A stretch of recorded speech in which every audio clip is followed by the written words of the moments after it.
People didn't want to talk to me very much after that. It was a pretty difficult time. You know, it's the last race of the year. You don't have a chance to redeem yourself. We lost the championship by 1 point, so I tried to not be too hard on myself, but yes, I am very hard on myself, especially, I mean, it's something that doesn't leave your mind very, very quickly. My failure, I almost failed out of high school twice. I had a really bad year where everything went wrong. Oh yeah, everybody makes mistakes. It broke all the bolts, and the structure basically collapsed. Well, I made a formal apology.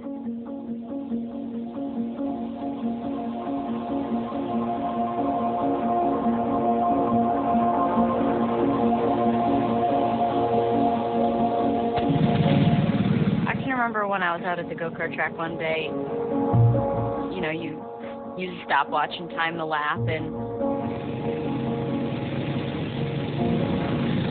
I remember I kept giving myself like 1 second less. Like, okay, was that 41 seconds that time? Was that 40 seconds that time to get around?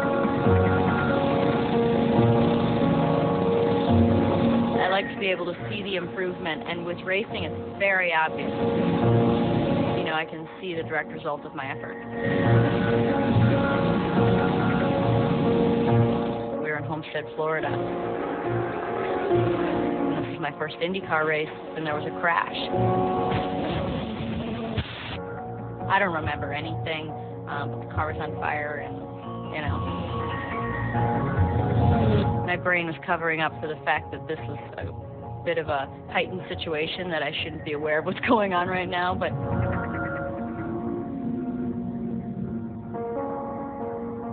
I woke up in the medical center, and there was a bright light above me, and Father Bob is over here to the left, and I've got needles in my arm, and, you know, it's, that was probably the worst moment.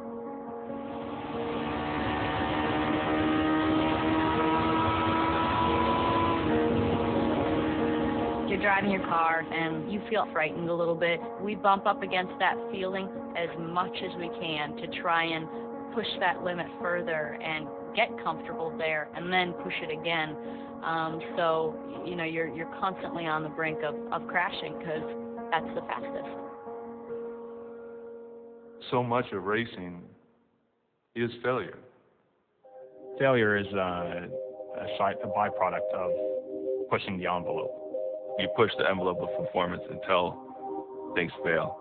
When you fail, it's not necessarily looked at as a bad thing, as long as you learn from it and make something positive out of it. Honda's not a car company.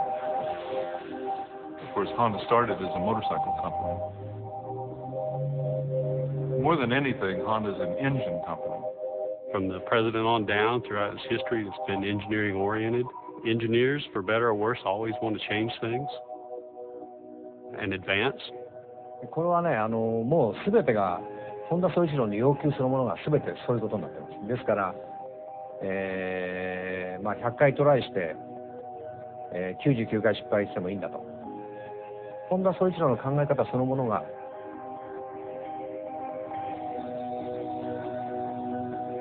試行錯誤、失敗の連続で、その延長に何回も失敗するとその中に素晴らしい技術があるという。そういう考え方だと思います。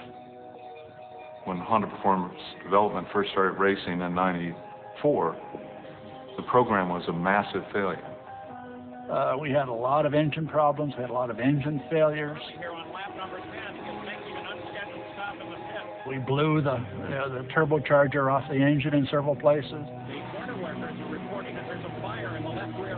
Say 15,000 revolutions per minute. Sometimes the whole bottom end would blow out of the engine. That's that Honda engine car, and it is in trouble now. I mean, just blew into like a million pieces.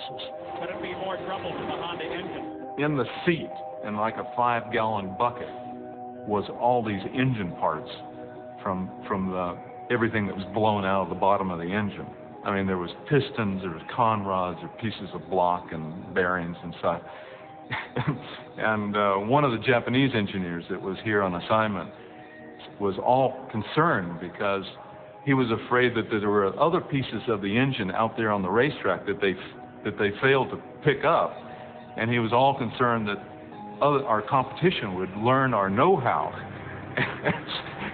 and we'd lose our confidentiality. And I'm saying, what's there to worry? I mean, no one would even want to know what's in our engine. There were a lot of failures in 1994. And those failures led to a new engine in 1995. We improved it step by step to a point where finally in 95 we won our first race, and 96 we won the championship. Honda now is the sole supplier of engines for the IRL, or the Indy Racing League. We'd really prefer to have some competition in the series, but perhaps the Honda success drove some of them out. Maybe they'll come back. One of my worst ideas happened the very first week I worked at Honda. And my boss said, okay, I'm going to Japan in a couple weeks and I need proposals for new colors for all the 96 models. It's like Civic and Accord wagon. And I just completely panicked because, I mean, literally I was asked to do more in my first week at Honda than I had done 4 years at my previous job. I really wanted to do an orange car, really wanting to do orange, and decided, okay, 96 Civic, we're going to do orange.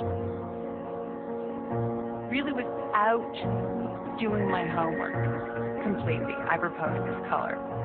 I get in this big room and it's, you know, sales, engineering, and design. It's the balance of powers where everybody makes the decisions, you know, see what goes into mass production. And I think they're all looking at this new person, this new designer, and thinking, well, maybe we should trust her. So they went ahead and they put the orange into production, and the dealers flipped. Like, what is this hideous color? It like stopped production of this immediately. That's okay, right? I mean, if you've got a boss that's telling you to take a chance, and if you make a mistake or fail, you know, just try not to do it again, and try to learn from that. You know, that's a good thing. I mean, you take chances. You know, I think everybody in that room understood they were taking a chance, but they were willing to take that chance. I tell him, well, Edison trying to do the light bulb, and he said, I never failed. It just didn't work 10,000 times. And that 10,001, it lit up. So it's, if you look at it that way, were those failures?